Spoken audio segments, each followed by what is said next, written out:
আমার সেন্টারের সামনে পুকুরে আজকে মাছটা ধরা হচ্ছিল। এই দেখুন এত বড় একটা চিতল মাছ, প্রায় 2 থেকে 2.5 কেজি তো হবেই হবে। প্রত্যেকটা সাইজ এত সুন্দর। ওরা বাড়ির পুকুর, এটা একজনের বাড়ির পুকুর, ওরা ধরে তাদেরকে দিচ্ছিল আর দেখছিল মাছগুলো কত বড় হয়েছে। অন্যান্য মাছগুলো খুব বেশি বড় না হলেও মোটামুটি চিতল মাছটা কিন্তু বেশ মনকাড়া সাইজের ছিল। অনেকগুলো মাছ। আমি গেছিলাম একটু দেখতে কোনটা নেওয়া যায়। তারপর আমি তো যতক্ষণে বাড়ি পৌঁছাবো মাছ তো নষ্ট হয়ে যাবে, সেই কারণে আর নিলাম না। মাছগুলো একদম জ্যান্ত। এই পুকুরটাতে কিন্তু কোনো সার প্রয়োগ করা হয়নি, একদম টাটকা। আমার মনে হচ্ছিল স্বাদে কিন্তু খুব ভালোই হতো।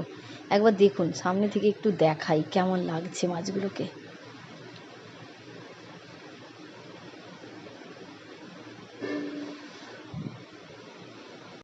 দেখলেন তো, বেশ ভালো লাগছে না? আমার তো এরকম মাছ ধরার এগুলো দেখতে খুব ভালো লাগে।